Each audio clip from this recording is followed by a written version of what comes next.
A very good day to everybody. My name is Andy Richardson from the Inter-Parliamentary Union, and welcome to the fifth and final webinar in the Transforming Parliaments series for 2023. This series, which has been coordinated by our excellent colleagues from the Brazilian Chamber of Deputies and the European Parliament, and hosted by the IPU's Centre for Innovation in Parliament. So today, as for the other webinars, we do have interpretation in English, French, and Spanish, and we will be recording this session and then posting it on IPU's YouTube channel afterwards.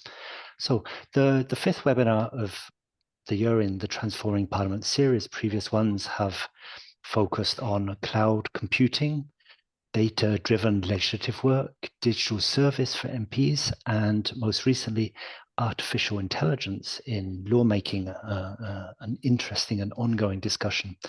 Today's session is on digital transformation, and particularly the leadership and governance aspects of the session. We'll post in the chat a link to the details of who will be taking part in today's session. And this work follows on from the publication of the IPU ASGP Guide on Guide to Digital Transformation in Parliaments, released last month as a collaborative effort between Secretaries General of Parliament and the Centre for Innovation. And we're very thankful to the ASGP for the excellent cooperation that we had throughout the preparation and now in the promotion of that guide. Today we have two really exciting roundtables, one with Secretaries General, another with IT directors. We do encourage all the participants in today's webinar to share your thoughts throughout the session by using the Zoom chat.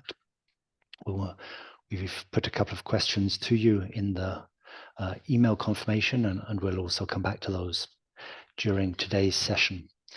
So to begin, let me invite the author, the principal author of the IPU ASGP Guide to Digital Transformation in Parliaments, Andy Willamson, who is the senior researcher in the Centre for Innovation, to introduce the guide and to set the scene for today's discussion. Andy, over to you. Thanks, Andy. Good afternoon, everybody, and welcome to our webinar on digital transformation. It's really nice to be at the point in the process where we're able to share this guide and talk with you about what digital transformation means for parliaments. And the idea of the guide came originally from the ASGP, but it was a thing that we in SIP were also thinking about. You know, a lot of parliaments were ploughing ahead with new innovative technologies, but a lot of parliaments were wondering where to start, which direction to go in, and looking at the complexities, and particularly as we emerged from the pandemic with a huge wave of innovation. How did we both take that innovation and anchor it within the parliament and use it as a transformational opportunity, but also how did we capture all the things that have happened as well, because there was a lot of chaos. So how did we start thinking about this more formally, more institutionally? Start thinking about where we're going, the future roadmaps, and the modernization and transformation of parliaments, and the role that digital has to play in it. And then I think there's a big thing that comes out in the guide is digital transformation is not about digital. It's about culture and process. It's about the institution of Parliament and transforming the way that things happen in Parliament. So a lot of the time, a lot of the innovations that we're seeing are things that you do anyway, that you can now do better. But we're also seeing a wave, and particularly with AI, of things that you would like to have done in the past, but maybe they weren't cost effective, they weren't easy to do with the human resources or the technology that existed.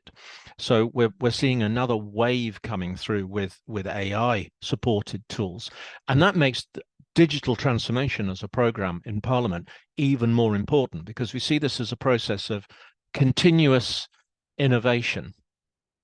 And we see this as a way of Parliament's creating a well-governed, properly structured and sustainable digital transformation program. And above all, the guide is about learning from ourselves. It's learning from each other within Parliaments. So very quickly, I'm going to say a little bit about what we mean about digital transformation, because it's one of those buzzwords where we can say it, but we're not always sure what we mean, and it can mean different things to different people. So in the context that we're talking about with the guide, and I'm hoping that at some point while I'm talking, Avinash will very helpfully put up a link to the guide, which is available in English, French, Spanish, and Arabic, so that you can all download it if you haven't seen it. But when I'm talking about digital transformation, I mean the act of applying new digital tools and technologies to parliamentary processes and culture. And part of a wider drive to modernize and improve parliaments. So how do we make Parliament more efficient, more effective? How do we help Parliament and parliamentarians do their job better through the use of modernization driven by digital tools? And this supports every single thing that we do in Parliament, from the very core functions of the institution to outreach and engagement with the public as well.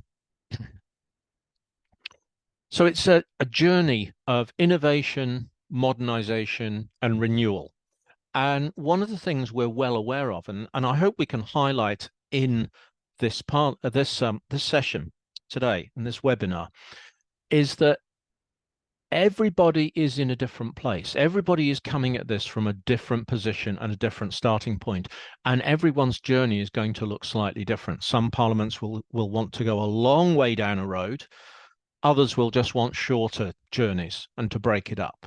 So there's no right answer to this. There's no wrong answer to this. You have to do what is situationally and culturally appropriate for the parliament, and build a program that brings people along. Because one of the big things about digital transformation, and I hope we'll hear this today, particularly in the first roundtable with Secretaries General, is digital transformation is about enabling culture change. It's about enabling new ways of working, new ways of thinking, and from that, finding new opportunities to do things differently and better.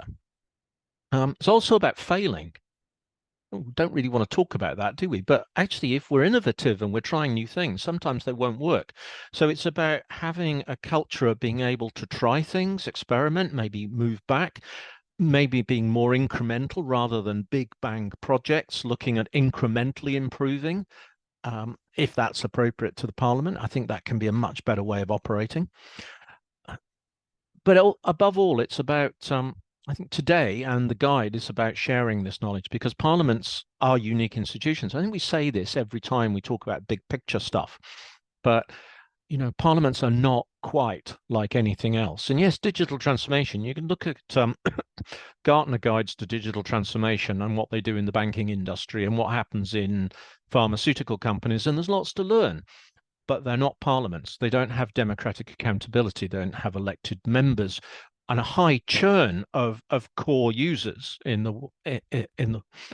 it's unique to a parliament. Well, if you were a commercial organization with that level of churn, I think you would probably have a problem. But in a democratic setting, in a parliamentary setting, it's quite normal to have high churn of key users. And that's another unique point, is we have to not only engage the institution of Parliament, but members of the legislature as well. We have to bring them onto the journey of digital transformation so they see the benefits and can see the value in it. Now, I'm going to move on to introduce the first roundtable of today. I'm told everybody is now here, though I've been speaking, so I haven't seen. So I'm hoping that our three participants can turn on their cameras and their microphones and join me on the platform. Our first roundtable is with Secretaries General. And I think this is really important because we want to hear the leadership perspective on this. Our Transforming Parliaments webinars are often about the strategic use of technology at that high IT level.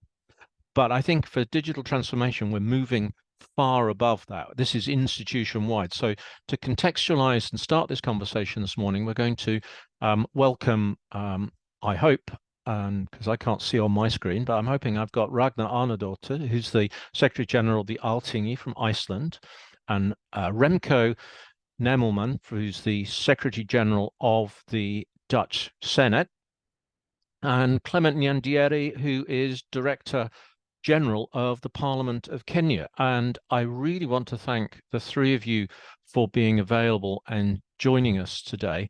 And I'm hoping, Clement, thank you, you're there as well. We have a full house. Thank you. I was a little nervous because I know some of you were running a little bit late to start with. So I was carefully watching my WhatsApp messages to make sure we're all here.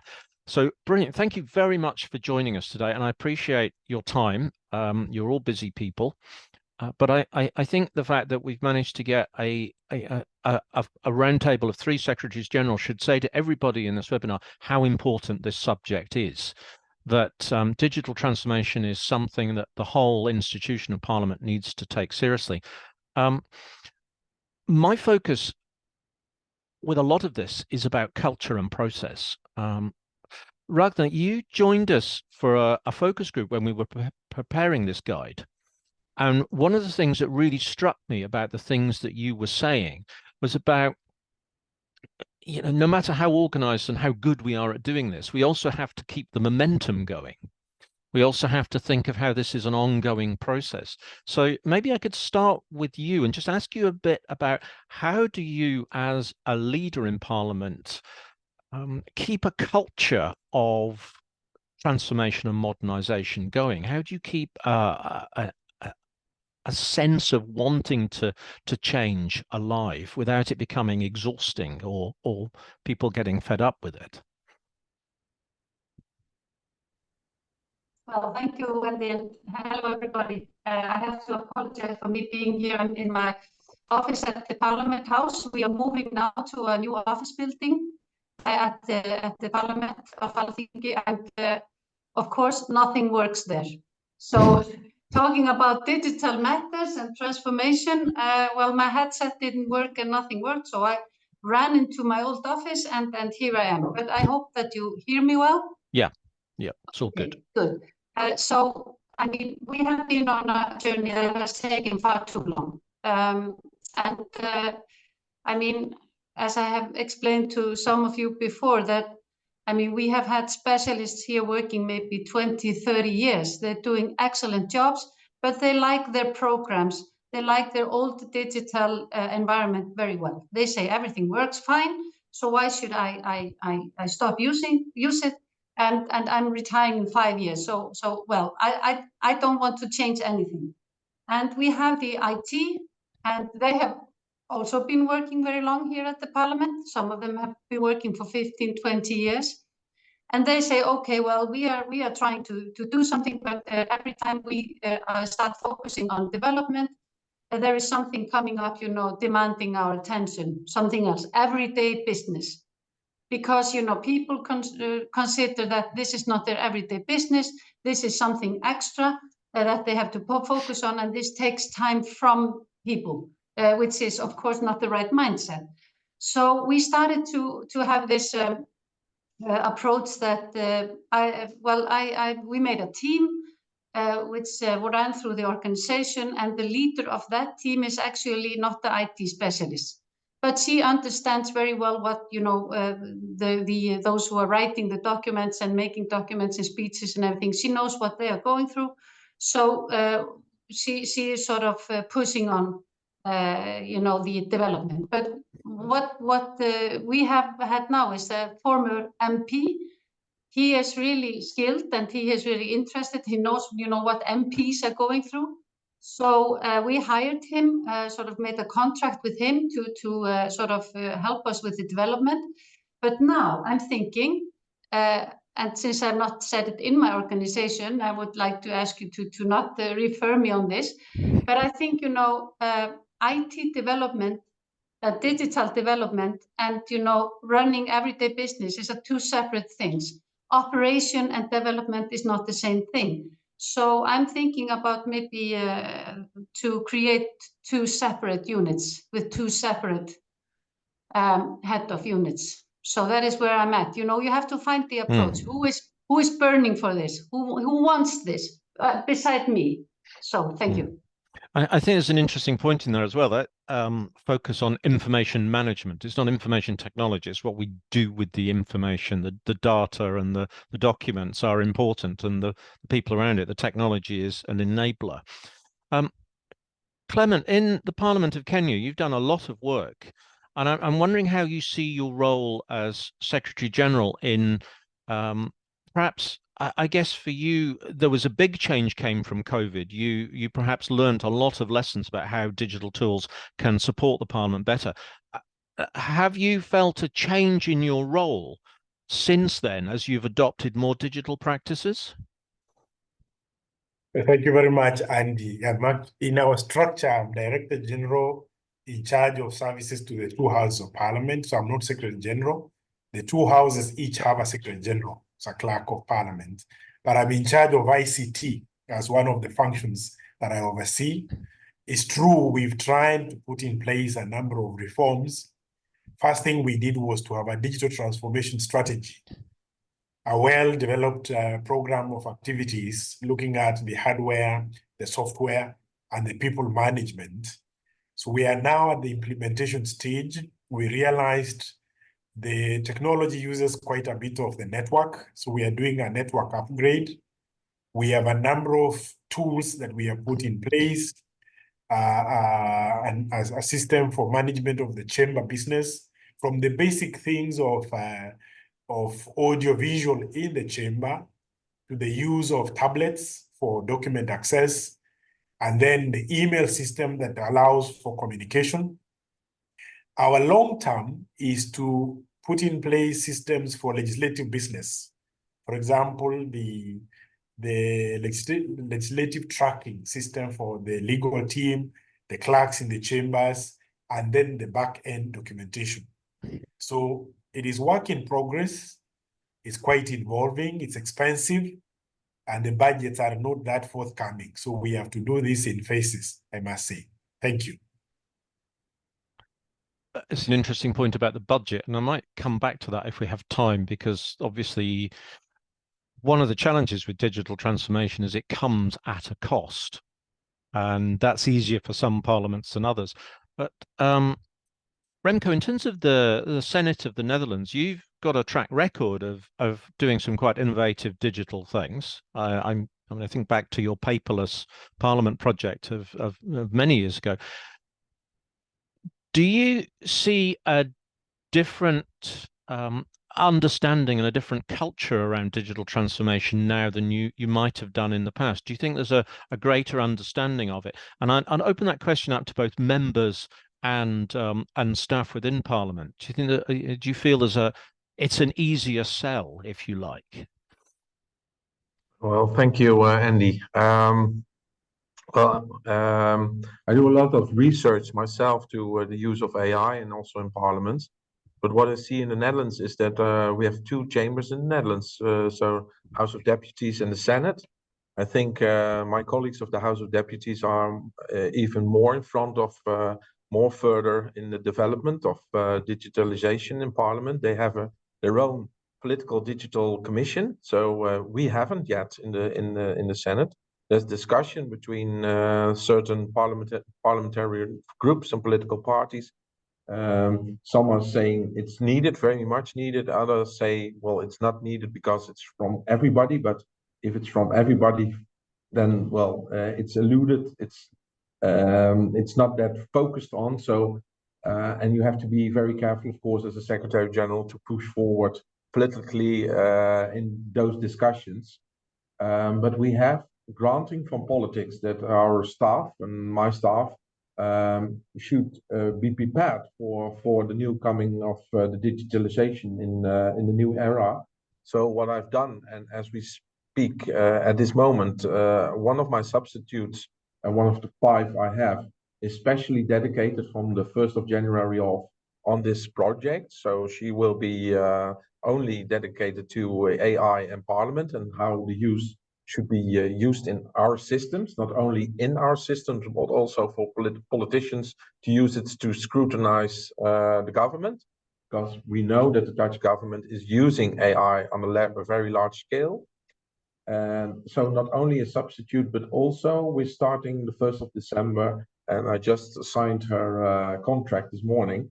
One of the universities will be granted a PhD, and she will be working at our office at the PhD for 2 days a week, and 3 days a week she will write a PhD in English on articles on how AI should be implemented in parliaments. And so it's not only for the internal use, but also for the external use, and also for other Secretary Generals. So I will put her on trips to probably a few of you to ask what is the best practices to use also in our parliament, but also to do a very academic research on using AI in parliaments. So it's not only internally, but also externally. And we have a lot of contact with our colleagues of the lower house here in the Netherlands. And it's I hope next year we have make a big step in supporting our politicians, but also my colleagues. So it's an ongoing process. But if we have the budget to grant some of my staff the time and to be dedicated to this new transformation in Parliament. So the budget and the staff should be prepared to do so, I think, in all of our daily work, I think. That's interesting. And again, AI at the moment is very much an unknown. There are clearly opportunities, but there are also risks. And I think if we look at different countries, they're taking different approaches to AI. From the UK government's AI Institute is a quite radical, quite aggressive attempt to look at AI in the public sector, and I think the other countries are holding back a little bit on that. So I think that sounds like a fascinating project, and I hope we can connect over that, because I'd love to see what that research is finding. I think it's going to be invaluable, and the timing is perfect for it. And it leads me on to a second question for Ragnar. Digital transformation is very much a process. It's very much an ongoing thing. It's not necessarily a single defined project, but it's not a single defined project. How do you, as a leader, try and prioritize those parts of the process? Do you look externally for guidance and advice? Do you look around you have someone looking at the wider landscape of emerging technologies? How do you draw on the technology? I really like your comment before about using a former MP. I think that's one of the advantages you've got in Iceland, that you had quite a lot of young MPs who come out of Parliament with a lot of skills professionally, but also the experience of Parliament. So you're quite unique from that point of view. But I'm keen to hear how you try and drive a direction of travel. Yeah, thank you. So what we are relying on the former MP to do, I mean, we are working on a digital, documentation and legal gazette, the same form of document beginning in a ministry, typically, and going through the process and ending up in the legal gazette without having to convert it like 5 or 6 times.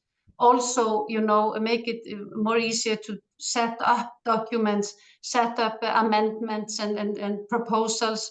Also to look at the legal gazette in the future and say, okay, here we have this article. These are the judgments. These are the changes. These are everything. Then you go through everything and say, okay, here it is.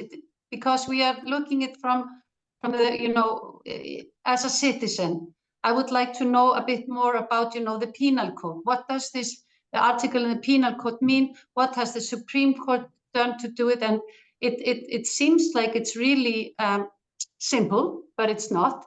So, I mean, this former MP, I mean, he has this unique insight. And so after having an advice from actually an advisor in a private firm, it was a free advice actually, because I'm sort of keen on discussing this with not every person, but many. So she told me something a bit about what's driving people, what's driving IT, what's driving the others. And that is what I was talking about in the beginning, you know, what is driving people. So, I mean, and it's not really very popular for MPs. I mean, a former MP, these MPs sitting here, I'm not asking them for, you know, is it okay or not? Maybe they find it, you know, really strange that a former MP is assisting us in doing this. But we are now saving up to 2 or 3 years just by, you know, using his knowledge and advice. And actually, we are getting a lot of assistance from Estonia. So, and there is a project going on supported by the EU, I think. And so there's lots of things happening. But what I think in this project and in this process is that, I mean, there is a new problem every month or a challenge, and you have to sort of understand what is going on. So I as a Secretary General, I called a meeting last week, and we were a group of people, and I asked them, what does, you know, what is digital transformation or development? What does it mean to us as an institution? So I got various, you know, okay, it's not only the documents and the legal gazette, it's like this and that. So this is really, so I think that now we have to form a holistic plan and prioritize. What is it that we want to do and in which order? Yeah, it's complicated. It's complex and complicated. And I'm going to throw a quick question out to the audience, which is perhaps something you can respond to in the chat. Have a think about it and respond in the chat. How do you build support for digital transformation in your parliament? What are the things that you need to do? So that's for everybody in the audience to think about. That's your homework. And be nice if we could get some comments in the chat there. Right, Clement, you've been at the coalface of digital transformation. You've just done a digital transformation plan. What were the lessons that you learned from that process that you think are important from a leadership point of view? Thank you very much, Andy. Yes, we took quite a while. It took us about 3 years for us to be able to, one, appreciate the needs from the members' perspective, from the staff, and even from the staff, the core staff of the houses and the support team.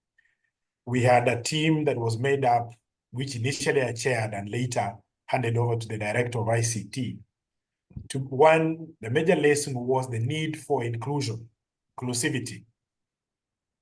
The staff of parliament do understand what members want, but it's important that members air out what they really want. We undertook a project in the house for a basic thing of tablets in the house. It took a while before members could embrace it because they had been so used to the paperwork. The order paper needed to be printed in volumes. The reports from committees needed to be in volumes. And now we moved them very fast from the paperwork that they were used to simply the tablets are in the chamber. We are no longer printing documents. So transition. The second point we realized was the need for proper transition. Change management strategies.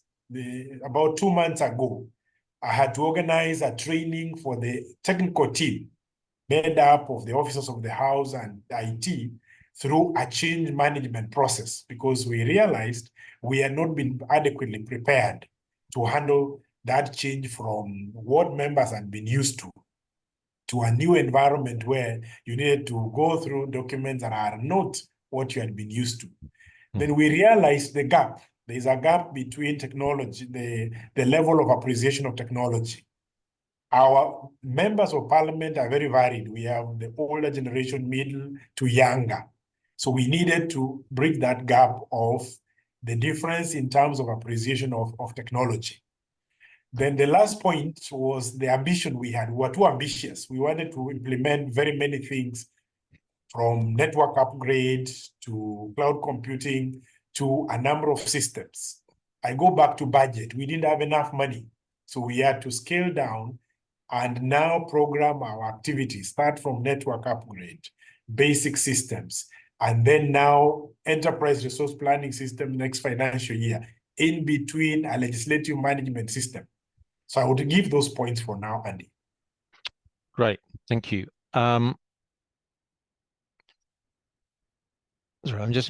I've just had 2 messages arrived in different channels at the same time, which shows my ability to cope with technology is limited. I can't read 2 sets of messages. Remco, I'm just wondering how you measure success. How do you know if this has worked? It's a very tricky and difficult question to answer. It's a horribly short question, isn't it? Yes. Yeah. Well, we use we are already a paperless parliament since 2011. So all our 75 members of the Senate are using an iPad, and now they're using a Windows-based machine. So we're already a paperless parliament, and I think that is much integrated in all the systems of our parliamentarians. So they like it. So there's, I think, success. Although sometimes you also hear, of course, ICT problems. So your ICT staff has to be in order to support them. If not, then you have a big problem if it's not working, and they'll be get irritated. So I think that's. Well, that's of course an open door, like we say in the Netherlands, but the ICT staff and supportive staff should be in order if you want to be as a transformation like now in Kenya starting for a paperless parliament. And I think what we are using here in the Netherlands is that we had a big scandal on subsidy of the Dutch government on childcare subsidies. A lot of Dutch citizens were crushed into the system of the government and the tax-paying authorities, which they stated that the subsidies were not correctly given to the people and should be paid back. So, and a lot of AI was concerned in that system. So, and there you have it. There was discrimination in the algorithms used by the Dutch government. And that opened the door, and all the institutions in the Netherlands, what have we done wrong on the forehand by making such legislation in which Dutch citizens came between nasty discussions between government and the citizens. And that also in the end game of the Senate, in the Netherlands, the Senate is the last station for a bill to become a law. And they made an own working group in last year, and they stated digitalization is that important that we should be granting more staff in the systems of by the Secretary General. And now the discussion, which has already ended in the lower house, that they have now digitally a commission with politicians in it. And now we're on the turning point. I think next week there will be a discussion here in the Senate. It will be, I think, a small majority will be granting a new commission in the Senate as well. And we just had elections in the Netherlands. Maybe you know that there was a quite big change here in the Netherlands politically going on. But hopefully the new government will also see that a new minister of digital systems or information or etc. or AI, never mind, but that will also put the interesting thing on the agenda to continue the process on AI. But as you stated, Andy, I think in these kind of new developments, you don't have to be, you should also be granted to make mistakes. So although sometimes it costs money or working hours, etc., but it's a new path we're walking on. So, and I think these kind of webinars and also the international meetings we have, and also as the Secretary General, are much important, and learning from each other what is best practices and what is not. So success is also thinking, I think, looking to your colleagues in other countries, what is working and what is not. And I hope these kind of webinars and also the IPU and your report is helping to making those steps for all of us. Thank you. I hope so too. And I think that that's a good point to end that question on is actually that sharing and learning. And Ragnar, we're going to run out of time fairly soon, but a quick question is, what does success feel like in terms of modernization? You have to ask me in 5 years' time, no? Well, that's a good answer. Yeah, Well, it feels great. It feels great. I mean, but it's, I mean, when you feel that you have achieved something that changes the environment we are working in, and then we feel that you can respond to not only the needs of the MPs and the staff here and the society, but the future staff as well. Because I mean, the young people coming here to work in the parliament, they are sort of, what are the programs you're using? Why aren't you using these methods and that? And when it comes to AI, I mean, they're using ChatGPT to ask all sorts of questions, translate documents, and so on and so forth. These are internal documents, perhaps. So yeah, I mean, we are lagging so behind. So I would say, you know, it's what I think it's important when it comes to success, that we really mark, you know, I mean, we have reached this stage, we have done this. These are maybe small steps, but we have to sort of make them visible. I think it's absolutely necessary to do that. I thinking that there's a point about having the right people for the job. I was, a slight aside, I was plastering a wall at home that we'd just taken a fireplace out of the other day, and my 5-year-old stood and watched me doing it. And after about 5 minutes, he said, "Daddy, you should have got the Polish plasterer who did the main part of the plastering to do that." He said it would have taken him 5 minutes and he would have done it much better. And I thought, yeah, that's true, but I'm here and I'm doing it.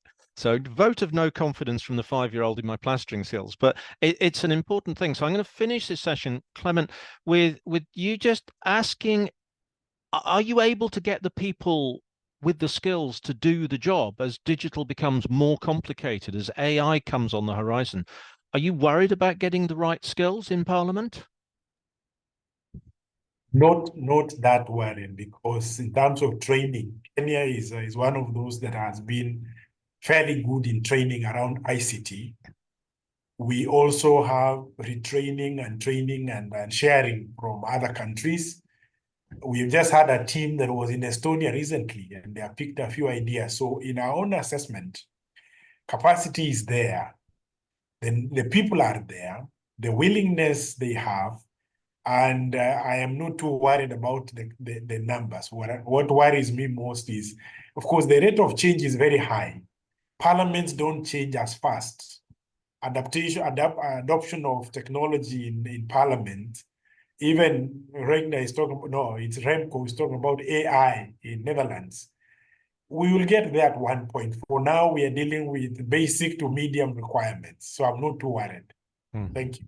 Thank you very much. And I'm going to end this panel on that question. Ragnar, Clement, Remco, thank you very much for your contribution. I think that's a brilliant opening. I hope you can stay with us for the second roundtable, which is going to be equally fascinating, but we're going to approach it from a slightly different level. We're going to talk to some IT directors there. And I'm going to hand over now to my friend and colleague, Sufyan Ben Musa, who is going to facilitate the second panel. Sufyan, if you're ready to take over.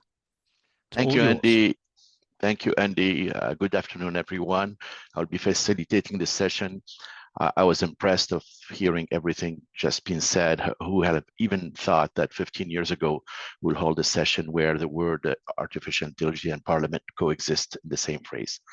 Today we're honored. We have 3 distinguished parliamentary business leaders who they will share with us various other perspectives and experiences related to the subject of digital transformation from their respective Parliament. We have Ines Kerl, Head of Division of the Administrative Innovation in the Parliament of Austria. We have Karen Doyle, Head of Infrastructure Innovation and Cybersecurity in the Reichsstrasse of Ireland. And we have Esteban Sanchez, Head of IT System Department, Chamber of Deputies of Chile. Thank you for joining us today. And without further ado, I will throw the first icebreaker question to the panel. We know that you are leading aspect of the digital transformation in your parliament.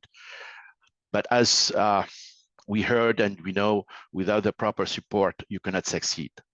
Can you share with us how does one build this kind of support for digital transformation, where parliament are typically based on tradition with very strict rules of procedure and governance? And I will direct the first opportunity to Ines to share her experience with us. Thank you, Ines. So thank you very much. Yes, the lesson learned so far is that first thing we need is the commitment from the Secretary General, and we have a board of top management in the Austrian Parliament, and you need the commitment to be able to convince the colleagues, because as mentioned before already, the problem is that very often the daily business keeps you very, very business, and you you're lacking time in thinking about what you could do in a transformation process. And what we did, especially in our innovation division, is that we implemented innovation model. It's a stage gate model, and where we can guide the colleagues through their ideas till they can be implemented in the administration. So you force them to think more about their ideas before they just throw it over the fence to the ICT department, and to involve them more in the process, because it's very difficult. What we discovered is to convince the colleagues from the respective department taking over the roles of product owners. So this is the most difficult part, and I like the page in the guide to digital transformation very much, where it is said that transformation is not about it's not about technology, it's not about so much about processes, it's about people. And we need the commitment from the top of the house to be able to convince the colleagues to interfere more and not just say it's an ICT matter and we don't want to take part in this transformation. I don't hear you. Yeah, because I'm muted. Thank you very much, Ines. I'm going to throw the same question to Esteban.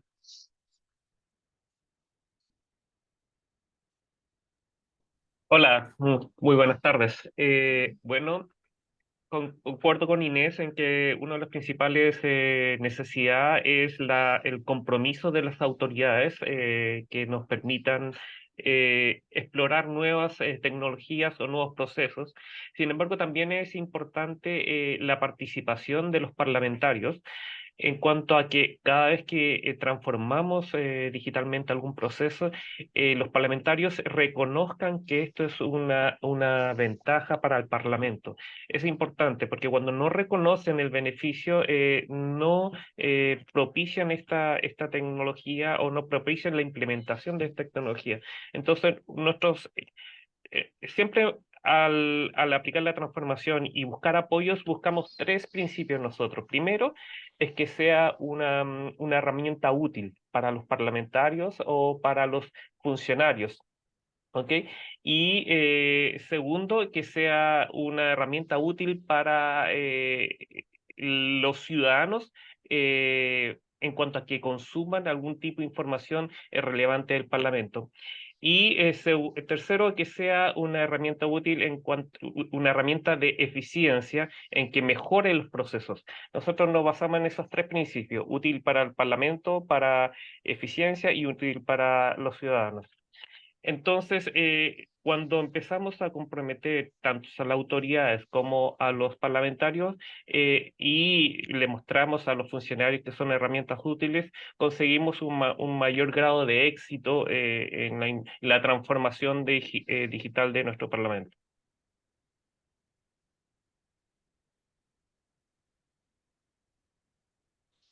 Fantastic.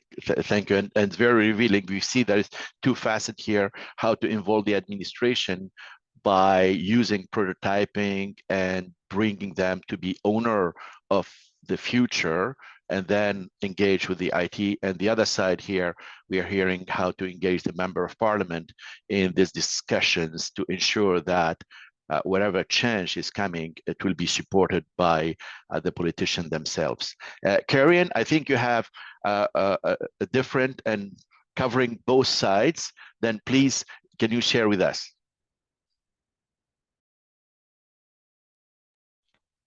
Sorry, Sufyan. Yeah, is that question 1 or 2? I had a little bit of an issue with my microphone, but it is the same either question. It's so, the same yeah. question, but from your perspective and your parliament experience. No problem. I'll be very quick, but I made a big list of the key things. So I think first thing I think that's dawned on us is you need to understand that to sustain change, you need to understand it's a long game, and the arc to change can be short in the likes of a pandemic, but it can be generally it's long. So recognize that you're in a long game, and management boards, if you're looking for support at the top of the organization, work on much longer timelines and see change as a long-term thing. So recognize that if you're leading out transformation. Understand, I think that you need top down and bottom up. I think support for your program, and I definitely agree with the point made by Inés, but in relation to people meeting people, and it's the only way the transformation is going to happen. But I think a key thing is to try and get a chief information officer on your board. You need somebody who can translate translate the difference between tech talk and business talk, and close the gap of understanding there, and do it on a regular basis for you. Because after 7 years of transformation here, our early first 4 or 5 years were spent re-explaining what transformation was over and over again to management board. So having a permanent member on your board who can sustain that level of understanding around transformation at a more granular level with the management board is really key. Make sure it's evidence-based, have a compelling vision for what you're doing. So it sets out where you've come from and where you're going. Use peers and benchmarking of other parliaments and what they have done in order to make what you're suggesting irrefutable. Point to it and say, look, they have done it here. There is no reason we cannot do it in our parliaments. Leverage that as much as you have to. Be ready to have immense drive and be resilient, I think, and to arm wrestle for the change. I won't quite say fight, but it's definitely an arm wrestle, right? Where people are resistant to change and have operational concerns that they need to deal with maybe ahead of the transformation agenda. And you need to figure out how to arm wrestle over time to win that. You need to keep building a high performing team. The pace of change is going to be relentless, and change is moving faster now than it ever did before. So although you need to recognize that it's a long game, you've got to recognize that you need people who will work in your teams and deliver at a high level. So you have to build purpose and meaning into what they do in order for them to be able to work at a high performing level for a long term. So you need to do that. And I guess make sure you have program managers who can communicate the vision and the drive of the program and give the program the drive it needs, because operationally the business are going to struggle to do that. So you need to work with the business really closely, but you also probably need individual program managers per program on your digital transformation strategy, with someone who can see the whole picture and lead the whole picture. And then maybe just finally quickly for now, I find a pace the organization can live with. We have 2 houses moving at very different paces here, I think, as one of the previous speakers in the Secretary General's office said, and that's very deliberate. One house has the capacity to move at one pace and the other doesn't, but their time will come in the future, but it'll be off the back of what we learned in the first house. So find a pace that works for the parliament that you're in. Very, very, very interesting. I heard 2 key words here, okay? And I heard earlier Ina speaking about the role of a product owner, and it's important that the business play that role. And I heard now program manager. From an IT perspective, it is important that there is somebody from IT leading the program. Okay, and I want to give you more chance, because this is very important, and we have heard for many years project management and the importance of involving the business and the evolution of all that. And now we are speaking about product owners in Parliament, and this concept existed in private sector for many years. Can you, Inés, can you help us understand what is a typical day and year of a product owner, and why it's important and why we call them a product owner. And then I will go to Siri and ask the same question: what is the program manager and what they do?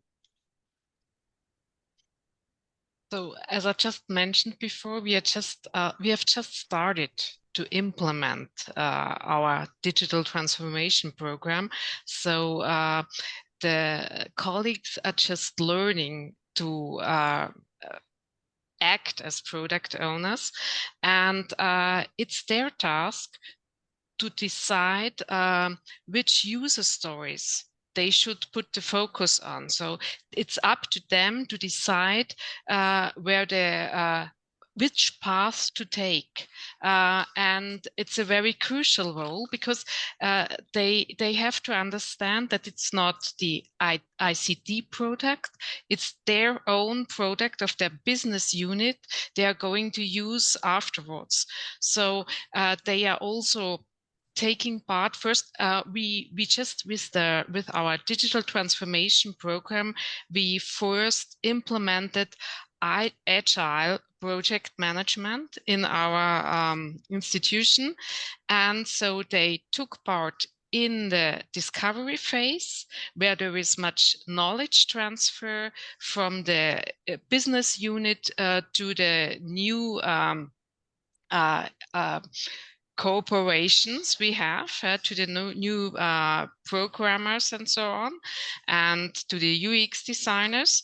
And then the product owner takes part in these discovery meetings, and then he or she has also take part in the weekly, in the sprints, in the reviews, to get an idea what's happening, which programs occur.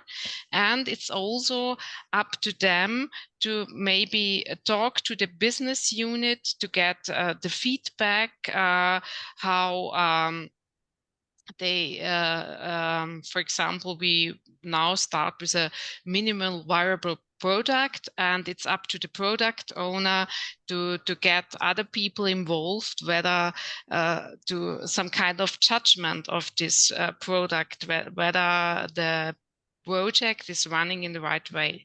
So it's a very busy task, and I would say that's at least 50% of the whole workday is occupied with that role.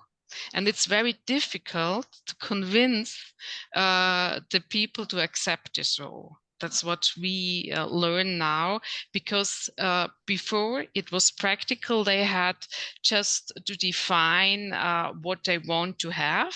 Then they threw it over to the ICT department, and then they got some glossy presentations and could decide whether they want button up, button down, and they were not so much involved. And it's this involvement which is crucial for the right product in the end, but it costs a lot of time.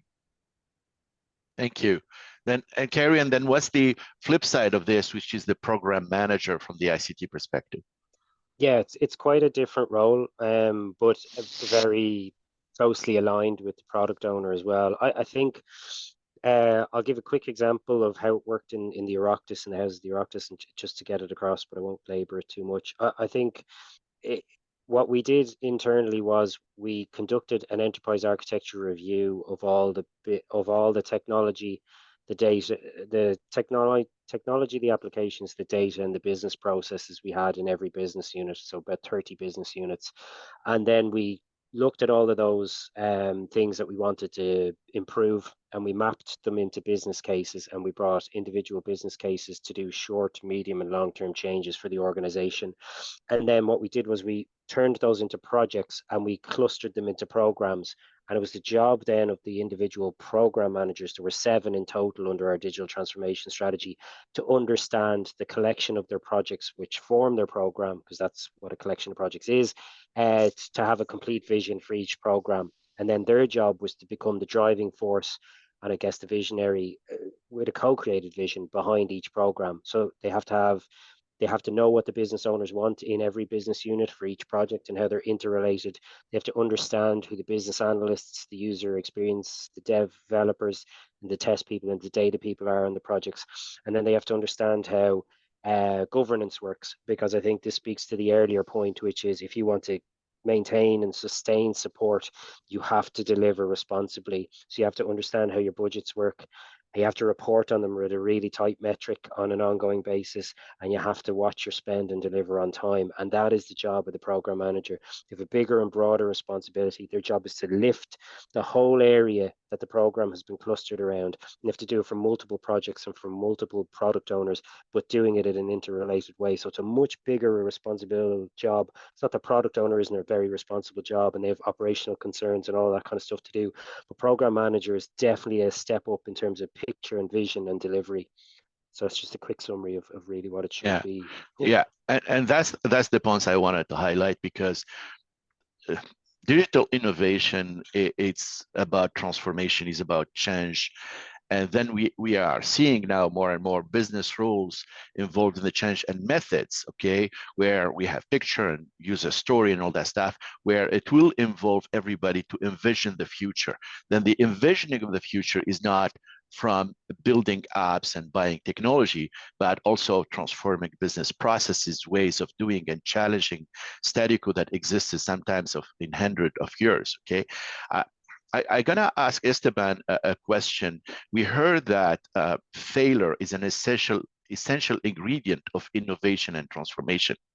But how can you manage failure in an environment like Parliament where failure is not an option? Bueno, es conocido el prueba y error, es una herramienta clave para el éxito, pero básicamente lo que tratamos de rescatar de un error es qué hicimos mal y qué podemos mejorar. Es por eso que es importante que en toda la organización, los líderes de producto, los dueños de producto, sepan cuál es el lineamiento de la organización para ver por qué fracasaron y qué se puede mejorar en las próximas iteraciones o los próximos productos. Es importante no solamente que conozcan el lineamiento, sino también que tengan un conocimiento avanzado o profundo de los procesos del Parlamento para que se minimicen estos riesgos. Una de las grandes responsabilidades del dueño del producto es minimizar el riesgo de la transformación de un proceso. Solamente se puede minimizar este riesgo si conocen bien los lineamientos, conocen bien el producto y además conocen la estructura o la plataforma tecnológica que pueda soportar esta transformación, porque no solamente tiene que saber lo que se necesita, sí, además tiene que saber si es el Parlamento o la organización puede soportar a corto plazo o la transformación de este proceso. Si no lo puede soportar, tiene que poner las alertas en los lugares y en los momentos necesarios para que se tomen las medidas y así evitar un fracaso. O sea, o que los fracasos sean pequeños fracasos y no grandes fracasos. Eso tal vez uno de los elementos claves para un proceso final de éxito. Excellent, and I will add to that. One of the techniques I adopted in my experiences is to sometimes celebrate failure, not just successes, and involve some of the key leaders to celebrate those failures, which created a trust environment for people to innovate and bring ideas. Of course, we don't encourage failure; we just accept it. I think we covered multiple aspects on how to keep everybody informed. Keeping people informed, it's much easier by keeping them involved. And then there are many forums and governances that you have to put in place where either through consultation, written consultation, or through presentation, or through workshops, or through events like we are doing today, then you manage that the message is sent and manage that there is a feedback channel to hear what people think and what people like and less like. But I will ask Esteban to maybe add to my response and see how can you keep people informed of the progress and the decisions in your parliament. En general, como tú mencionabas, mantenerlo involucrado. O sea, el proceso de transformación, como tú mencionas, es un proceso que tiene que participar múltiples actores. Entre más actores participen tomando decisiones o solamente informándose o escuchándose, ellos diseminan esta información a los otros participantes de un parlamento. Entonces, entre más involucrados están en la definición de los requerimientos. Sorry, Esteban, just 1 second. I think we have a technical issue with the interpretation. Is English interpretation working? Okay. No? No. I think it is fine now. I think that there was a volume issue, but I think it's back now. Can you continue, please? Thank you. Yeah. Thank you. Okay. Go I ahead, continue, Esteban. or Yeah, please continue, Esteban. in Spanish or English? Spanish. As you like, actually. Español. No sé si está funcionando ahora el intérprete. ¿Todo bien? Ok. Entonces, lo que mencionaba, como había mencionado Sufian, que una de las claves es que estén involucrados los diferentes actores dentro de un proceso. Como mencionamos, el proceso de transformación es un proceso, o sea, es continuo y es importantísimo que todos los actores que participan en este proceso. Yeah, there is a problem, yeah. Then Esteban, Okay. if you don't mind, continue in English while we are looking to the issue, please. Okay. Sorry. I'm trying to, I don't know if my English is good enough, but I'm trying to explain myself. So as Sufyan said, transformation process is a process. It's a continuous process that involves all kind of actors and people.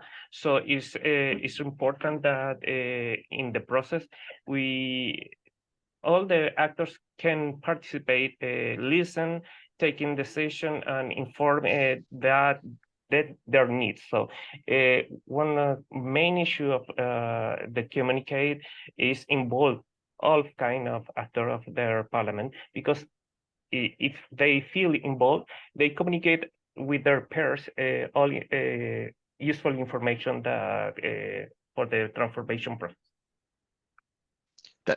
Thank you, Esteban. I'm gonna cheat and steal one of Andy's Williamson question and throw it to this panel. How do you know you succeeded, and how you managed to continuously measure success, Ines? Please.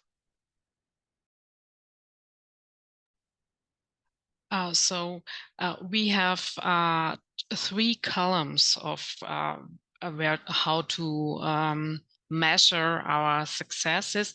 The first column is when we managed to get rid of our legacy software, and we were able to transform all the software and the hardware into the new standard.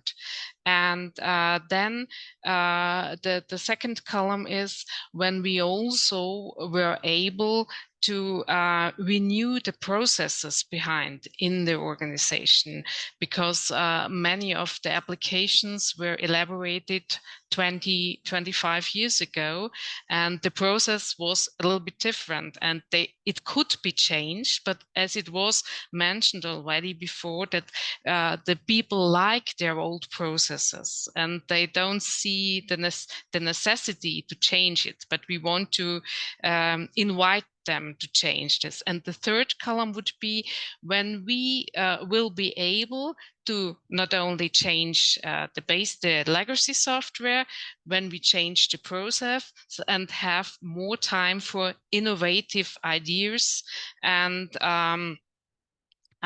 then we have fully succeeded. So we don't use KPIs in the Austrian Parliament. So we have this rather soft way of measuring our success. But I have to admit that we are just at the beginning. So it's our first year of this huge innovation program. So we have many years before us, and maybe we will change also the policy, because we are at the first phase of this innovation project, which is highly experimental. And in 1 year time, we will have a roadmap for the second phase, and then we will see whether we have other methods to measure our success.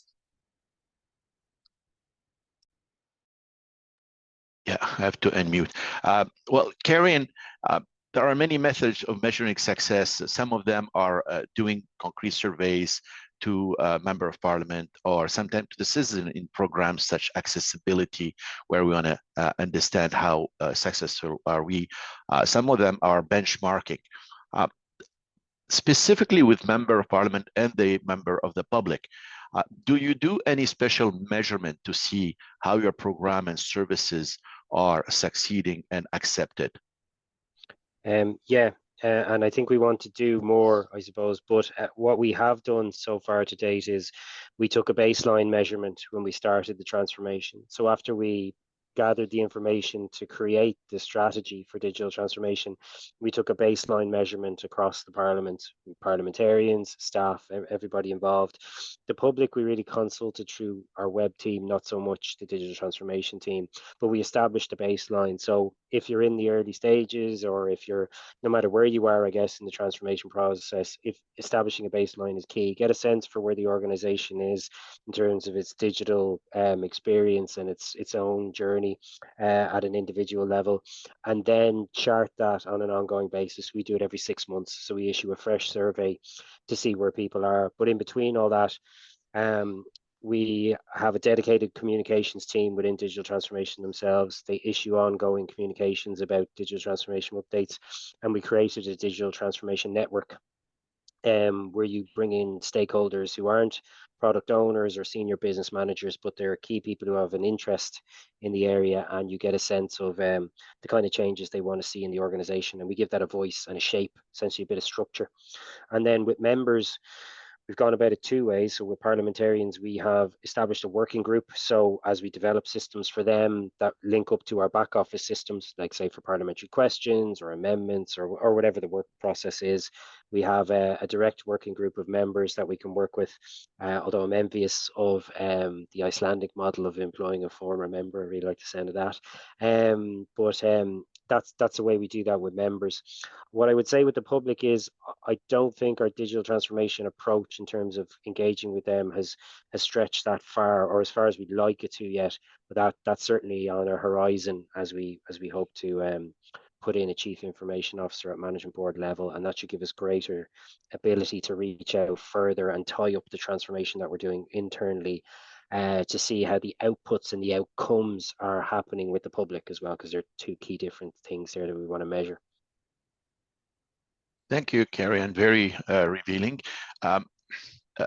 Esteban, we heard earlier that Netherlands have now a PhD researcher on AI in the parliament itself, and we heard that there is Minister of Digital System, and we are hearing more and more that there is many parliament creating parliamentary committee specialized on digital transformation that focus mainly in the country direction, not necessarily in the parliament itself. From your experience, like how you're interacting, influencing, or using, or supporting this type of effort?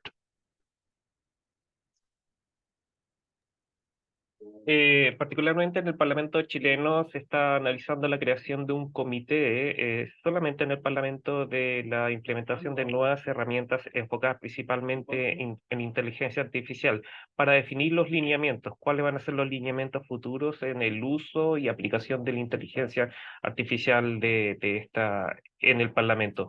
Este comité va a estar compuesto por parlamentarios y también por el Secretario General y personal técnico del Parlamento. Es importantísimo que este Parlamento se constituya tal vez a principios del próximo año para que nos pueda definir cuál va a ser el camino a seguir, porque aunque hemos estado trabajando en diferentes proyectos de inteligencia artificial, hemos estado probando ciertas cosas, pero no hemos estado, no se han definido particularmente cuáles son las áreas y cuáles van a ser los requerimientos, porque cuando empezamos a implementar proyectos de inteligencia artificial, tenemos que considerar ciertos conceptos que son importantes, como la privacidad, qué tipo de datos se usan, qué tipo de productos se pueden realizar con esta herramienta y cómo se transparenta la creación de información mediante esta herramienta. Es fundamental primero realizar un lineamiento con este comité para luego avanzar con la implementación definitiva de estas herramientas.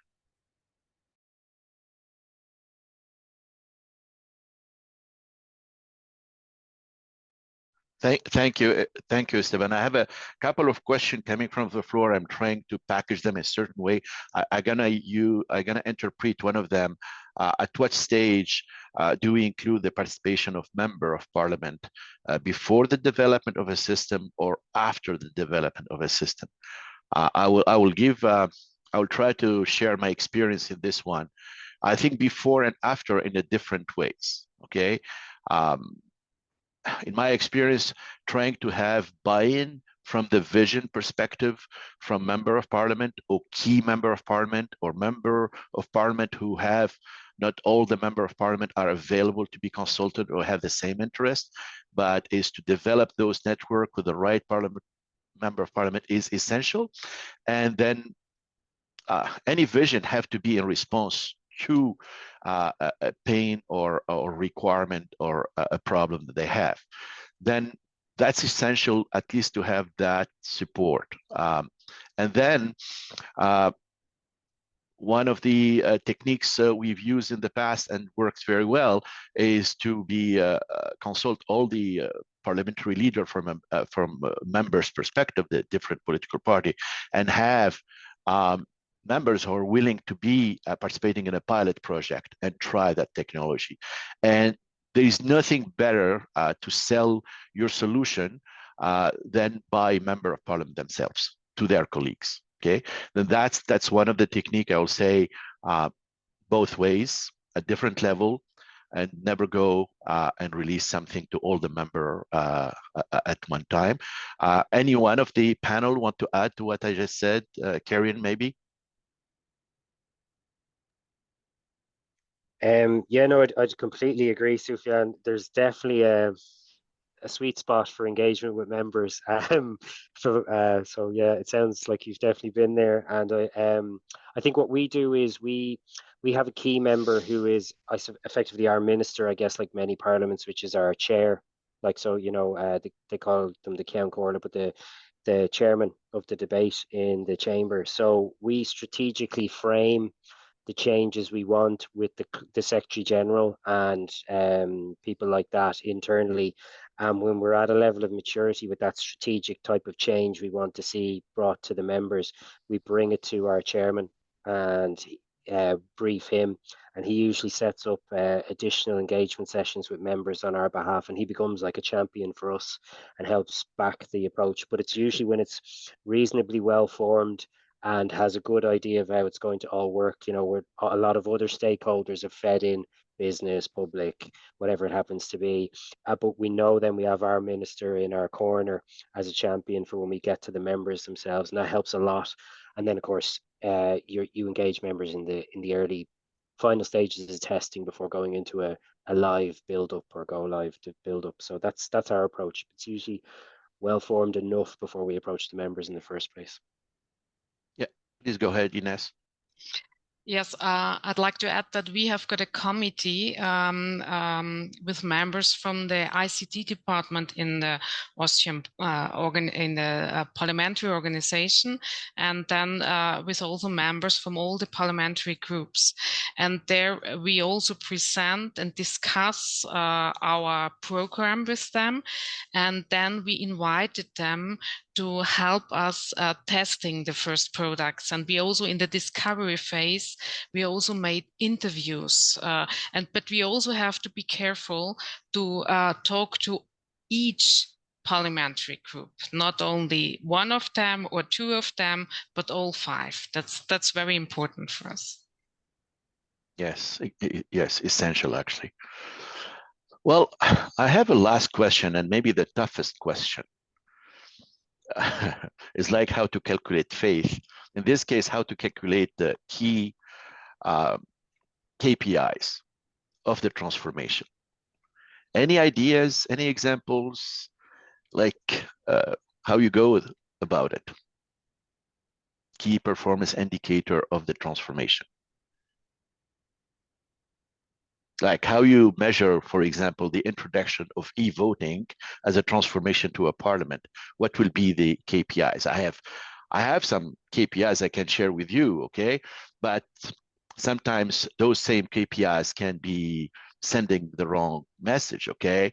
The time it takes to run a vote, the number of people participating on a vote, okay, should increase because what else? What do you have in your experience? I'm opening it to the floor and to the participant also through the chat. If you have any ideas of KPIs, please. It's not an easy subject.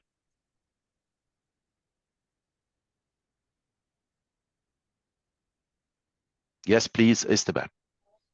Sorry.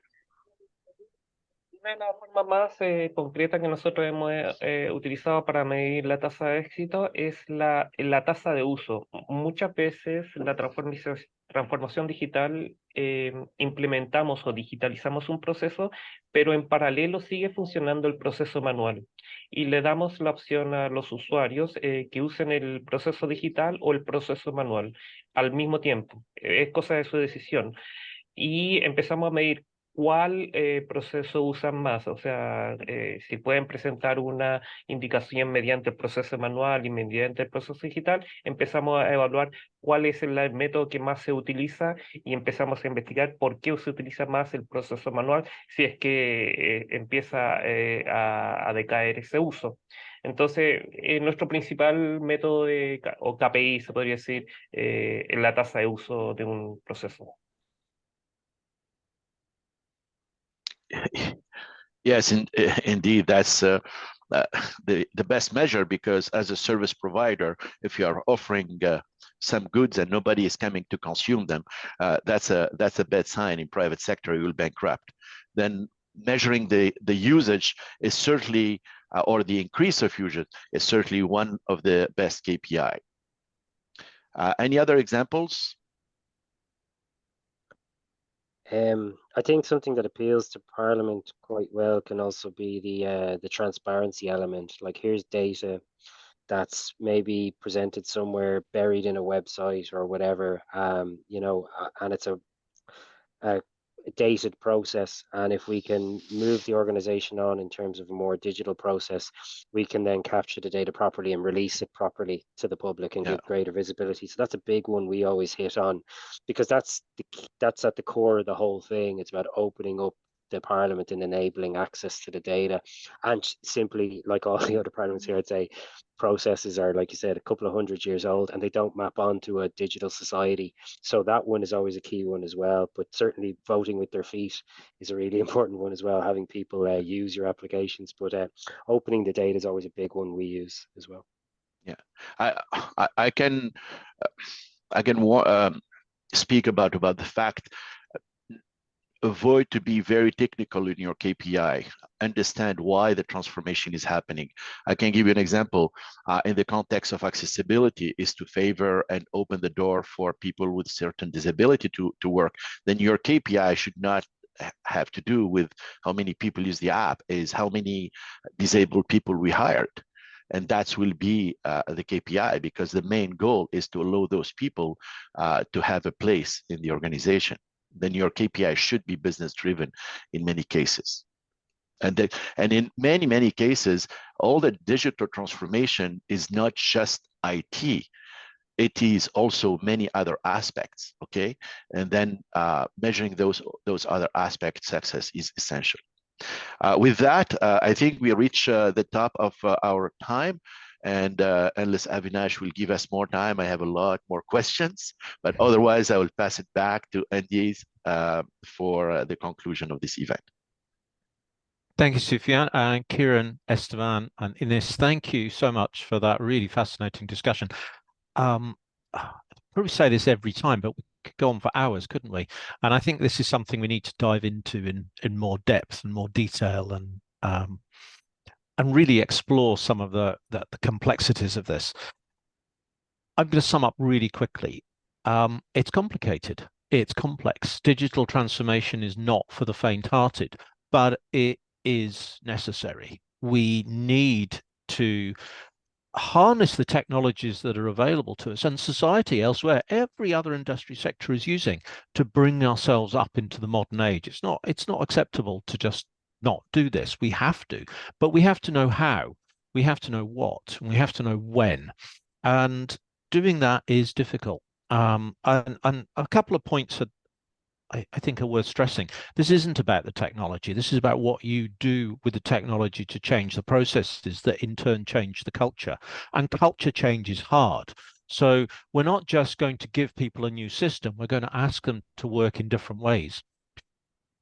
And knowing what success is like at the start of a project is really good. If you've got a vision in your mind of what it's going to be like at the end, that's great.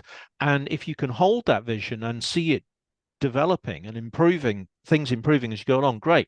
But don't get fixated on it, because one of the things about innovation and change is it can introduce new opportunities and emerging ideas. So be prepared to keep broadening your horizons and keep reaching that little bit further, because as I said at the start, digital transformation is not a project. It's an ongoing process of change. Kieran made a really good point. He talked about the Irish experience of having someone at the top table who can really talk about what digital transformation is. And so you don't have to keep re-educating and repeating the message. Have that conversation about transformation at the heart of the strategic change in Parliament. And I think we've heard all the way through, whether it was from the Secretaries General themselves, senior management of Parliament, through to the IT leadership, that this is about connecting everybody. It's about bringing everybody along on a journey. It needs leadership from the top. It needs good direction, and it needs a willingness to try things and a willingness to fail. I love Soufiane's comment about celebrating failure. Hey, we don't want to do that every week. We don't want to do it very often, but we do. We fail. We try things, they don't work, but we learn from them, and from that we take another step forward. So failure isn't a dead end. It's just one of the journeys that we're taking. And this is a long game. Digital transformation doesn't happen overnight. We're in it for the long game. And as Esteban said, this has got to be about efficiency for Parliament, for members, for citizens. Everybody's got to see the benefit of doing this and be on the same page. Some will be at the front leading change. Younger people will be coming in saying, hey, why don't you do that? Others will be more conservative. But that's okay. As long as we're shifting en masse in the right direction, we'll do that. And the final thing I want to say is about, if you've done this, let's learn about it. Kieran mentioned sharing success stories from others to show that it can be done. Let's do that Parliament to Parliament. Let's build on the conversation here. Let's build on the work that SIP is doing and the SGP has done around the Digital Transformation Guide. And I've just posted a link at the end of the chat, so you've got easy access to it. You don't have to scroll back. But let's do this together. It's not simple. We don't have a single answer to it. Everyone's different. We can all learn. And it's been nice hearing how there's been inter-parliamentary support and exchanges throughout this process for Iceland and Kenya, both talking with Estonia. We want to see more of that. I really celebrate the generosity of the participants today, sharing their experiences with you so you can all learn and take a step forward. So let's do that together. Let's move forward with transformation and learn and share from each other. So we've got a couple of minutes left. I'm going to hand over to my colleague, Andy Richardson, who opened, to close. A nice tidy ending to it. Thanks, Andy, and thanks, everybody. Thanks, Andy and Avilash, my IP colleagues, but also to everyone who's been involved in today's session, the moderators, the excellent panelists, and all of the comments from the audience as well. I think we see very clearly that all parliaments work in different contexts. Parliaments are moving at different paces through their digital transformation. But it feels like there are so many common elements as well that every parliament has to figure out how best to work with the members of their parliament to try to bring them along and to get their vision for this digital transformation journey, and how you as the staff of parliament can build support and demonstrate the progress that is being made. So it really feels like whatever the context, there are things to learn from the experience of other parliaments, and that's a little bit what we at the IPU in our Centre for Innovation in Parliament are trying to do, trying to foster inter-parliamentary exchange and cooperation and sharing of lessons. So hopefully the guide to digital transformation, which is really built on the lived experience of Parliament, can offer some practical steps in planning and governance of digital transformation.